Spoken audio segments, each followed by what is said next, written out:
começando agora mais uma edição do Debate Unibrasil, sempre trazendo assuntos relevantes para a sociedade. O programa discute temas com a ajuda de nossos convidados. Eu sou Carlos Lader e o tema que vamos tratar hoje é a reforma do ensino médio. Apresentada em forma de medida provisória pelo presidente Michel Temer, dentre as várias mudanças da reforma do ensino médio, muda a distribuição das 13 disciplinas tradicionais, concentrando em 5 áreas de atuação: linguagens, matemática, ciências da natureza, ciências humanas e formação técnica. Os pontos polêmicos são a retirada das disciplinas de artes, educação física, filosofia, sociologia, tornar a disciplina de língua inglesa como obrigatória e um amplo investimento nas escolas integrais. Hoje, contamos com a presença de Fabiano Stoiev, graduado em História e professor da Rede Estadual do Ensino. Olá, professor, tudo bem? Oi, tudo bom. Obrigado pela presença. Contamos também com o ativista político Éder Borges, favorável às reformas do ensino médio. Olá, Borges, tudo bem? Tudo ótimo. Fabiano Stoiev é graduado em História pela Universidade Federal do Paraná e possui especialização em Metodologia do Ensino da História, com 20 anos lecionando na escola pública. Resume que o maior desafio para o professor é a falta de estrutura, tanto da parte física das escolas, quanto da organização e planejamento das aulas e uma equipe pedagógica adequada. Durante os movimentos estudantis de ocupação das escolas em 2016, Fabiano chegou a lecionar em sua escola ocupada. A aula foi sobre geopolítica, destacando o radicalismo islâmico e seus desdobramentos históricos. Marcada em sua memória, ele conta que a aula obteve grande interesse e participação dos alunos. E já Éder Borges é militante político e se interessa pelos princípios liberais e conservadores. Ganhou notoriedade ao fundar o grupo Direita Curitiba, grupo que participou ativamente das manifestações de 2015, consideradas as maiores da história da cidade. Durante as ocupações das escolas estaduais no Paraná, Éder coordenou o Movimento Brasil Livre, o MBL, contrário ao movimento de ocupação que reuniu pais e professores em busca de um acordo com os alunos. Agora, para situar a gente no debate, eu queria começar pedir para vocês fazerem um comentário inicial sobre a posição sobre a reforma do ensino médio. Fabiano. Então, primeiro acho que a gente tem que entender algumas coisas sobre essa reforma, né? Primeiro de tudo, a gente é um entendimento que tenho, nós não fazemos uma reforma, é impossível fazê-la se nós estamos num momento em que a política econômica do país é uma política recessiva, é uma política em que você tem cortes na educação e não permite, então, você implementar a própria reforma. Do jeito que ela está apresentada, e aí não é uma questão de ser contra toda a reforma, pelo contrário, nós também defendemos que haja uma reforma, mas não da maneira com que ela foi apresentada, nem como medida provisória, nem da forma com que ela se apresenta, porque nesse momento em que nós temos essa dificuldade com recursos, ela não será, o que ela promete entregar, ela não vai entregar mesmo. Então, essa é uma ponderação que fazemos.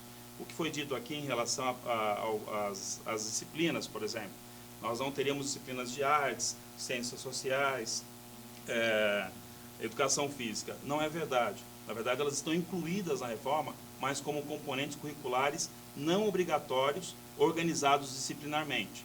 Isso aí a gente vai debater aqui, a gente vai esclarecendo esses pontos. Éder, você pode passar a palavra para você agora?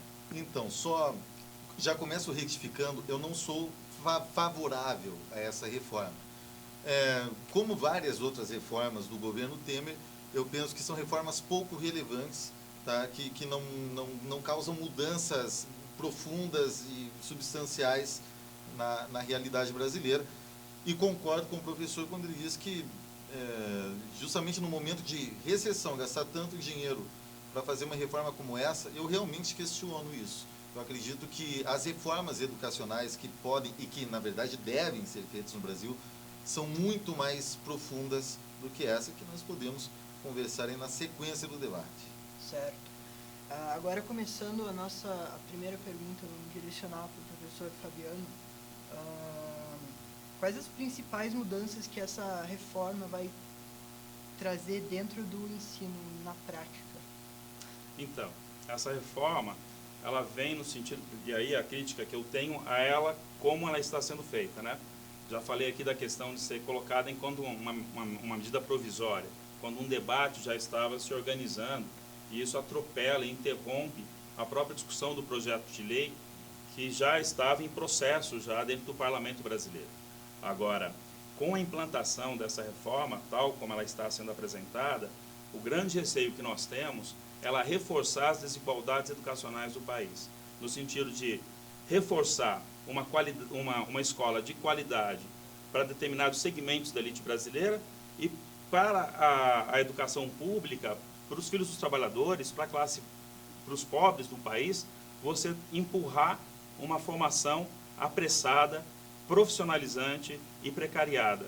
Então, esse é o principal receio que eu tenho em relação à reforma tal como ela foi apresentada e nesses supostos itinerários formativos que se promete que os alunos teriam acesso, eles poderiam escolher, mas nós que trabalhamos na rede pública sabemos que as escolas não vão ofertar essa possibilidade de o estudante chegar na escola e se matricular entre 5 itinerários formativos, além da sua formação comum da Base Nacional Curricular. Então, essa proposta que se promete, né, que se vende, que o aluno terá essas opções, ela não se cumpre. E isso é muito ruim nesse sentido. O aluno ele vai ter o itinerário formativo na prática que aquela escola puder oferecer. E vão ser poucas as opções que ele vai poder encontrar, na verdade. Ederson, algum comentário? Eu acho interessante isso, que de fato são poucas as opções, justamente porque, na minha visão, que o Brasil precisa de reformas muito mais profundas. O Brasil precisa de uma reforma de conceito. Por exemplo, as nossas escolas, as nossas universidades, sobretudo as universidades públicas, se tornaram centros de formação de militância política. E penso que não deve ser esse o objetivo, não deveria ser esse o objetivo. Isso acontece porque já há bastante tempo, há algumas décadas, vem se fazendo uma revolução cultural dentro da universidade e desvirtuando o sentido da mesa. Por isso que o Brasil não ganha prêmio Nobel, não ocupa os piores lugares nos rankings educacionais do mundo. Então, eu acredito que uma reforma como essa do Michel Temer é superficial. É um trabalho de longo prazo, um trabalho de conceito mesmo. Agora, já engatando o que você falou aqui, a reforma, você acha que a reforma do ensino médio, ela era necessária e que você pensa que poderia ter sido evitadas ou implementadas nessa proposta que o Michel Temer enviou como medida provisória para a Câmara? Tá, você fala de pontos positivos e pontos negativos dessa reforma. Não, as mudanças que você acha que deveriam ter sido evitadas nessa proposta que ele colocou. Não sei se mudanças que deveriam ter sido evitadas. Eu acredito que as mudanças que precisam ser feitas são outras. E que são mudanças que não resolvem o problema, apesar de ter pontos que eu considero positivos. Por exemplo, a questão do ensino técnico, eu acho isso muito importante. Eu penso que isso deve ser valorizado, isso deve ser implementado, reimplementado no Brasil, né? Mas volto a dizer que eu não consigo ver grandes mudanças para o futuro a partir dessa reforma. Tem algum comentário, professor? Então, qual o problema? Em relação até ao ensino profissionalizante, que se promete nessa reforma e que, na verdade, ela acaba não cumprindo. Então, o que você tem, só para você ver a questão da carga horária. Então, o governo ele promete, hoje nós temos 800 horas no ano trabalhando com os estudantes, o que dá, em 3 anos do ensino médio, 2.400 horas em cima do currículo tal como ele está, em cima dessas 13 disciplinas que dão uma formação básica do estudante no ensino médio. A proposta, na prática, determina uma redução dessa carga horária de 2.400 horas para 1.800 horas.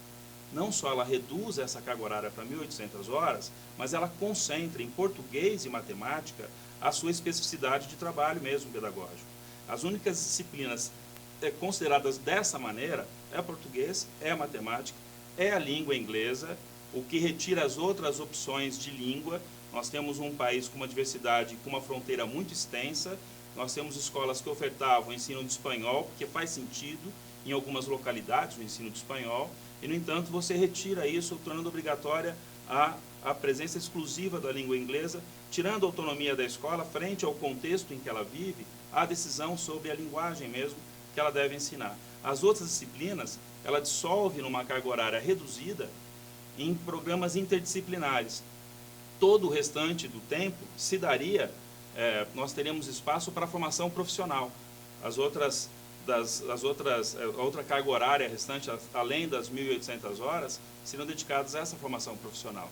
Só que veja só, no estado do Paraná mesmo, nós temos a formação profissional já. E essa formação profissional no estado do Paraná são de 4 anos. Se nós aplicarmos a reforma do ensino médio num contexto de retirada de recursos da educação, a tendência do governo é pegar essa reforma e implantar, reduzindo a formação profissional que nós já temos de 4 anos para 3 apenas. Então vai ser um prejuízo na própria formação profissional que a própria reforma pretende, né, como algo que fosse positivo. Tá? E esse itinerário formativo, como eu disse, na realidade que nós temos nas escolas, a tendência é que algumas escolas, as escolas nas periferias, ofereçam esse itinerário formativo, profissionalizante, muito precariado, tá? Numa condição menor, até com uma carga horária reduzida. E aí a gente vai ter algumas ilhas de excelência de educação pública, mas as particulares também, e uma formação mais completa e integral de fato dos estudantes. Certo. Agora, abordando outra questão da reforma, quanto a profissionais de notório saber, ou seja, que não tem uma formação, sem formação que podem lecionar. O que vocês acham desse ponto da reforma?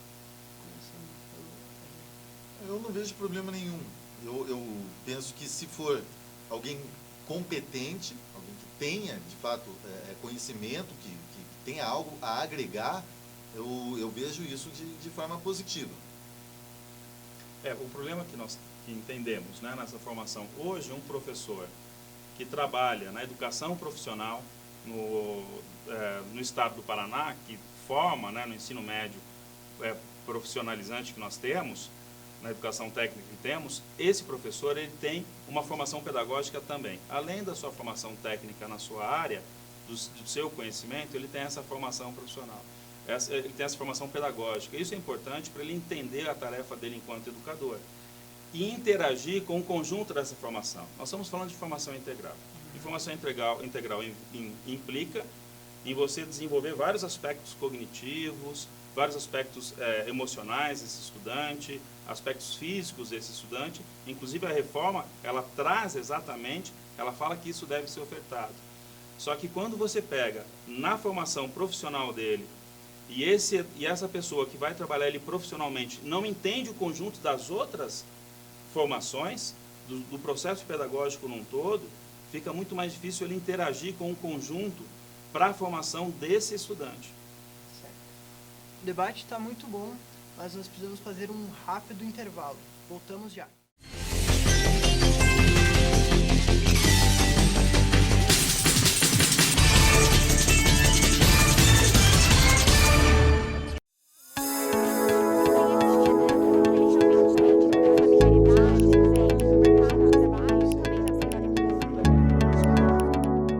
Acho que a primeira sensação que eu tive, que foi bem legal, foi quando eu fiz o vestibular aqui. Quando saiu o resultado, eu fui o primeiro lugar de administração. Então foi uma coisa diferente, não esperava, e fiquei bastante feliz na época. E decidi trabalhar numa área que eu entendesse que ia me dar mais polivalências de profissão.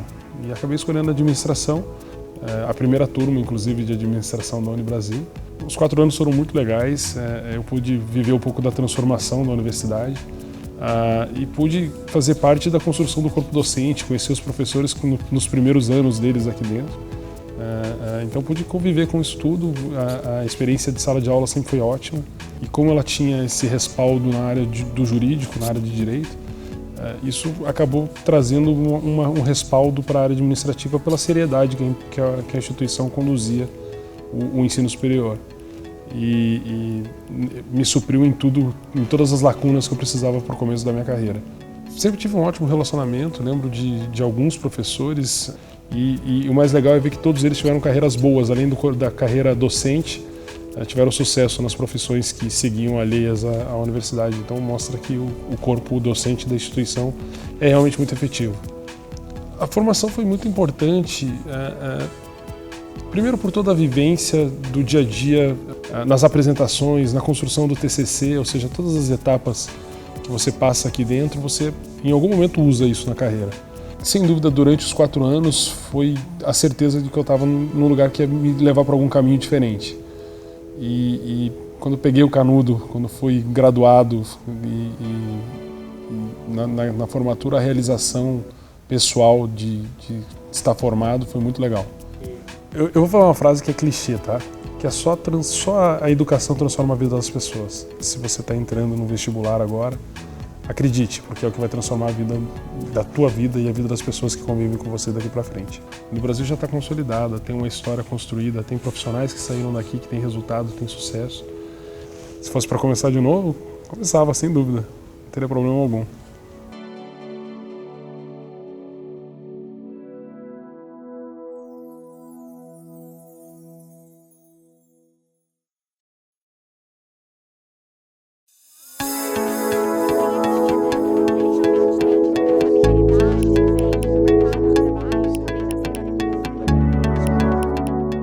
Sempre tive afinidade e interesse por esse universo das artes, da comunicação.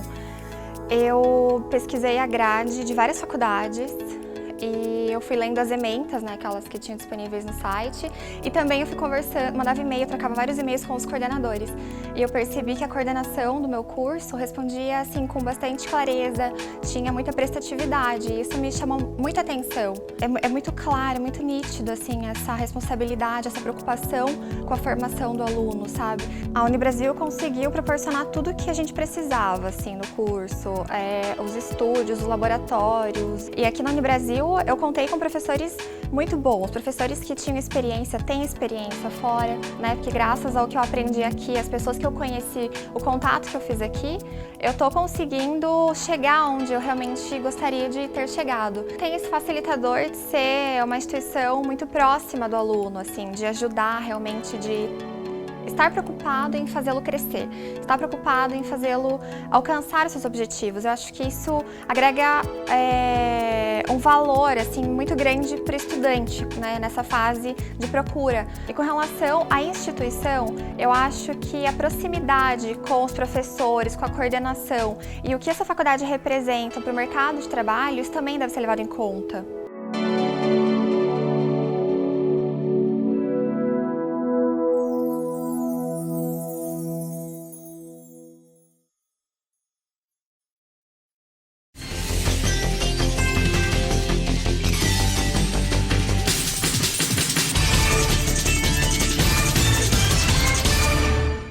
Nossa repórter Sirlene Araújo fez uma reportagem para a gente entender um pouco mais essas reformas do ensino médio e a opinião das pessoas.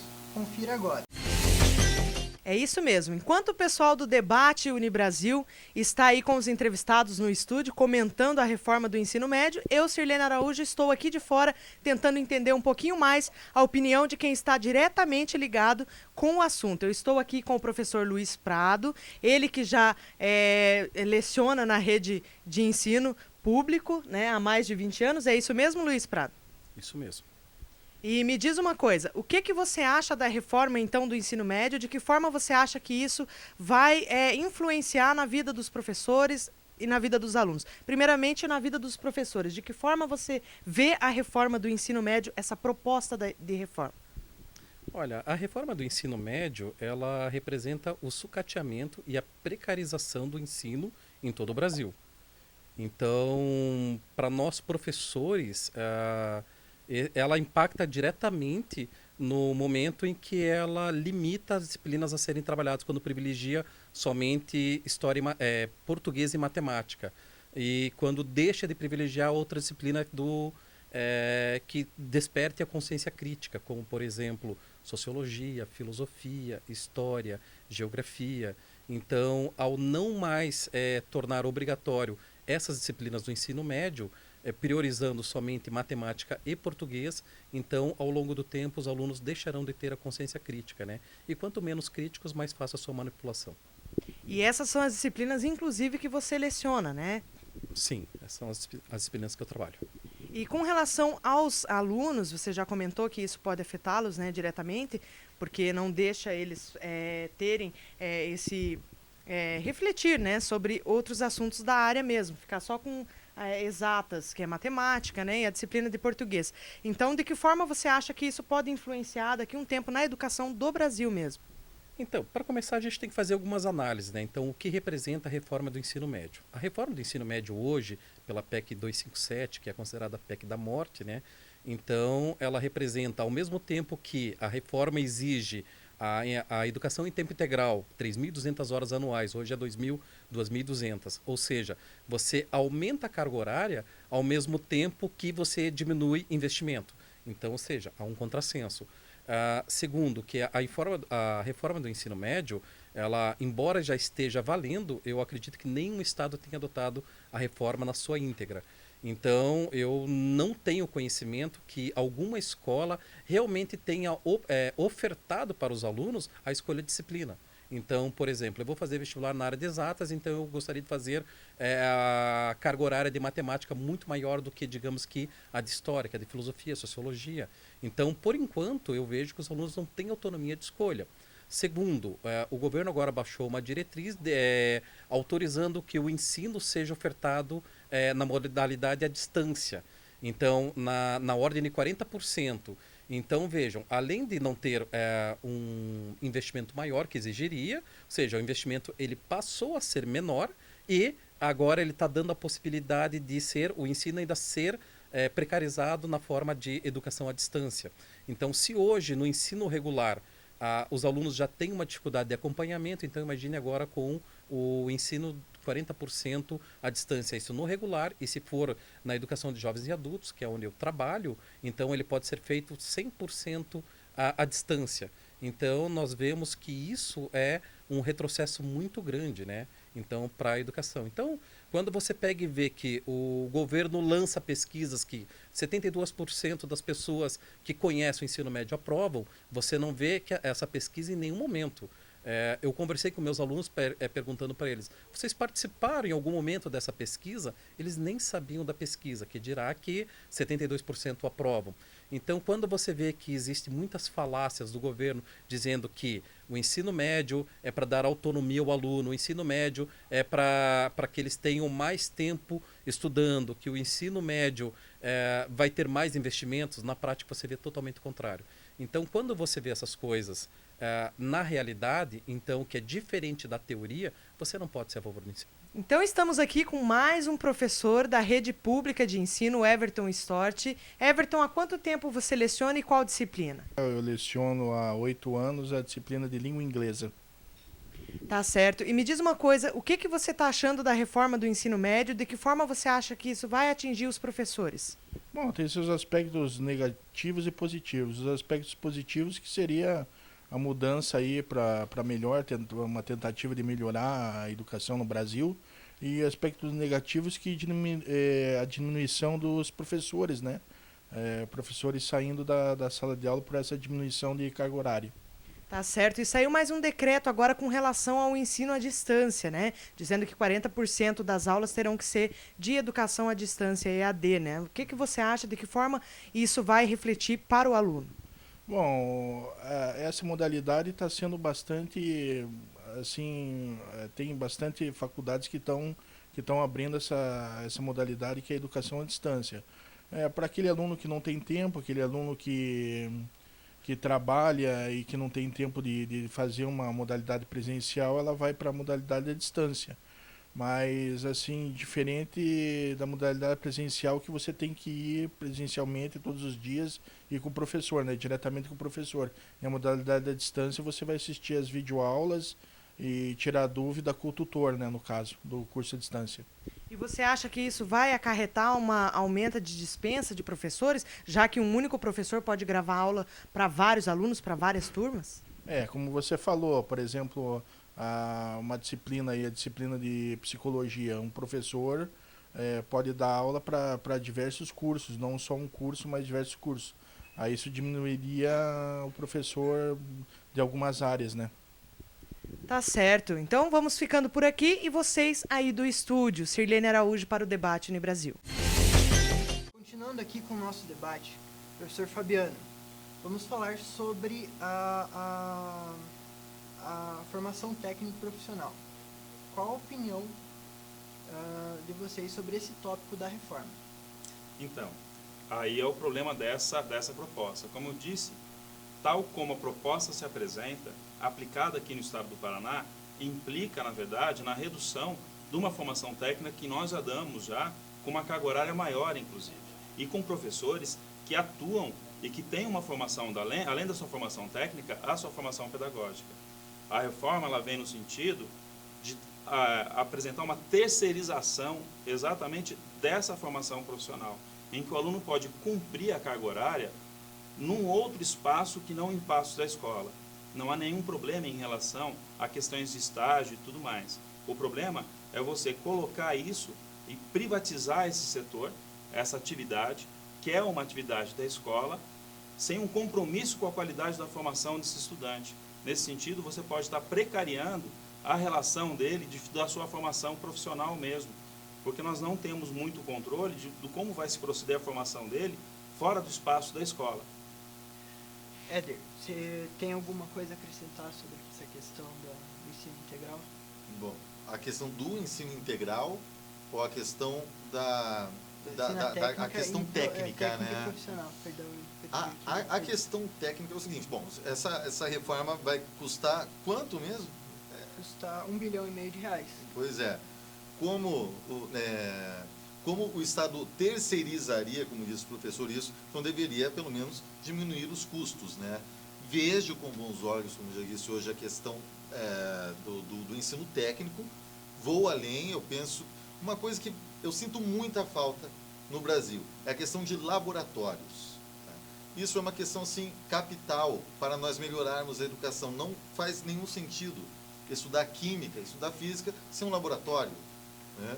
E normalmente não se tem laboratórios nas escolas públicas aqui do Brasil. É como estudar violão sem um instrumento, né? Então, eu coloco isso porque eu penso que tem a ver com essa questão do técnico. É uma reforma muito mais ampla que precisa ser feita.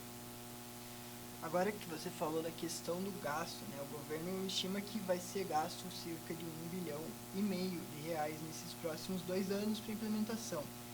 É correto investir esse valor na reforma nesse momento ou o governo deveria priorizar outras obras de revitalização e revitalização das escolas?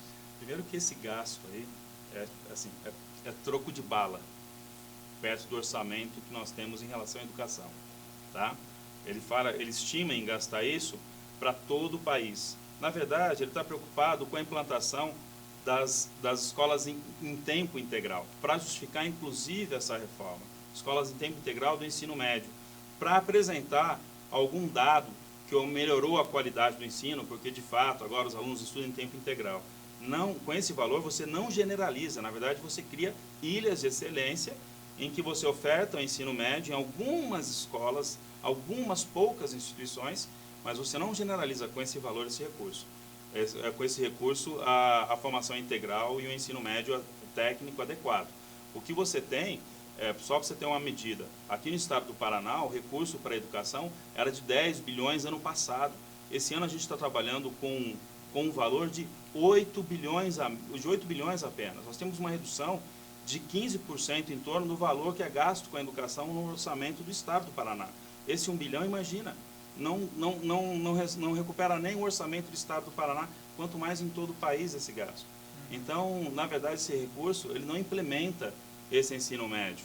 Ele, como eu te disse, a prática que nós estamos vendo, o que tem sido aplicado já dessa reforma do ensino médio, tende a precarizar o ensino médio tal como ele se oferece. E que, de fato, é necessário mudar. Mas você muda se você tiver recursos. E Éder, essa questão do gasto, você acha que ele deveria gastar isso nesse momento ou deveria priorizar outras? Eu acho que poderia investir em laboratórios.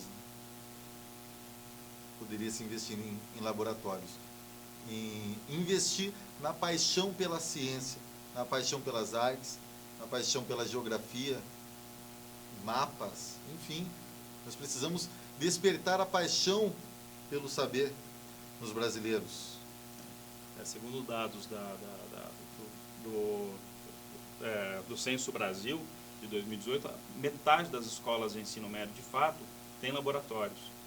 Quando são utilizados na rede pública, porque muitas vezes faltam os suplementos mínimos necessários para que esses laboratórios, de fato, sejam usados no processo educacional.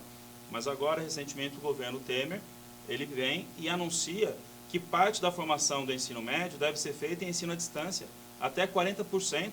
Então, ele não está preocupado que esse aluno, numa frequência do ensino médio, tenha acesso a esse laboratório, tenha acesso ao conhecimento científico, tenha acesso à produção artística. Ele não está preocupado com esse acesso. Ele está preocupado em economizar recursos. Senão, ele não iria propor, numa formação básica, inicial do ensino médio, você realizar 40% dela fora da escola, fora do espaço escolar. É exatamente esse assunto que nós iríamos abordar na sequência, né? A sua opinião sobre essa questão da reforma, que o governo quer aumentar para até 40% as aulas para esse método de ensino à distância. Né? Então, esse é o problema. Então, o sentido da reforma, na verdade, não é de você melhorar a educação no país, é você economizar com ela.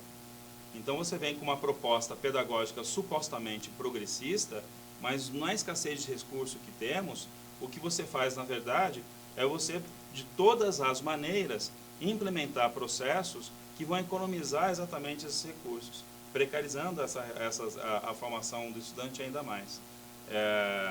E aí, uma boa maneira da gente, de fato, aproveitar os recursos, nós deveríamos prestar mais atenção no ensino fundamental 2, na formação de 6º ao 9º ano, porque o ensino médio no Brasil tem seus problemas, mas ele consolida parte do processo pedagógico que nós não conseguimos completar na formação fundamental desse estudante. A gente fala de itinerários formativos no ensino médio, mas o básico não está assegurado ainda no sentido de qualidade, de sucesso do estudante no ensino fundamental. Então, os problemas que nós temos com leitura, com domínio de matemática, que agora se quer resolver no ensino médio, já deveriam ter sido resolvidos no ensino fundamental.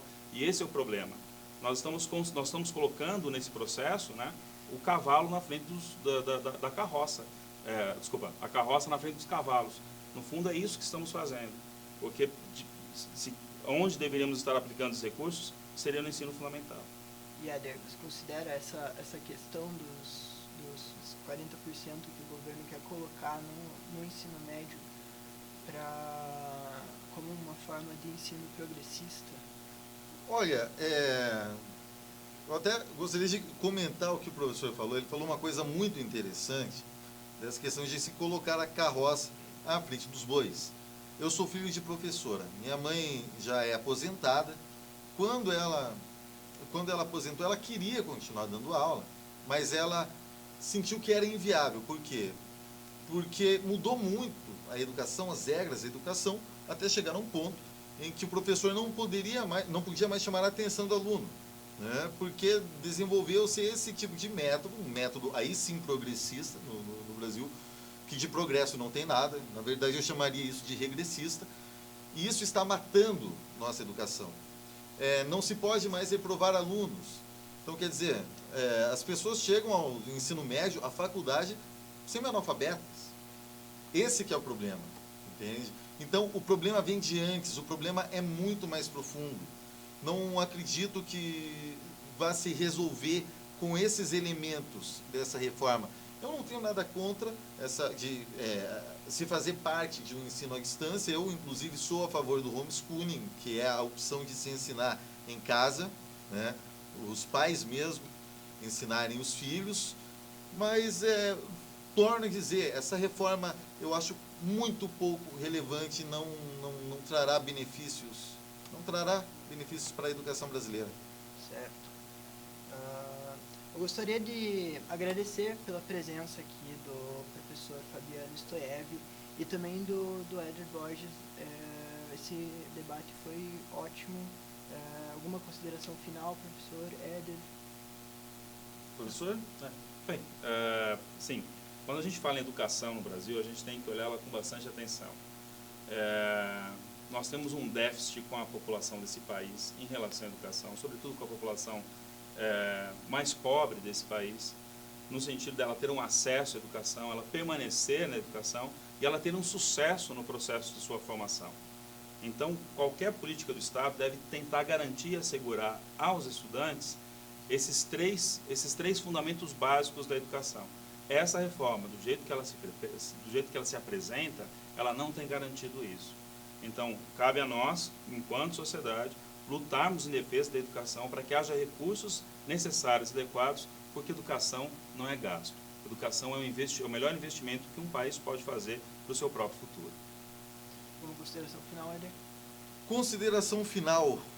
Olha, fico impressionado como que um país rico como é o Brasil, é um país onde nós pagamos tantos impostos, pode estar sempre na pindaíba, né, se me permite o termo. Sim, precisamos investir em educação da forma certa, precisamos investir em cultura, em alta cultura, porque isso sim é educação, e nós precisamos mudar o conceito de educação. O Brasil tem aplicado métodos socialistas que não funcionam, que estão acabando com a nossa educação, e hoje nós vemos universidades como uma universidade no litoral, que já mostrei em vídeo, toda pichada, toda vandalizada, justamente fruto dessa mentalidade, porque criou-se campos de militância. O que nós precisamos volto a dizer, é incentivar o brasileiro a amar o conhecimento. É isso que mais faz falta no Brasil. E quando isso acontecer, eu tenho certeza que nós teremos um novo Brasil. Certo. O Debate Unibrasil fica por aqui. Espero que tenham gostado do programa. Não esqueça de curtir e nos acompanhar também pelas redes sociais. Acesse também o nosso site tvcampus.unibrasil.com.br. Muito obrigado.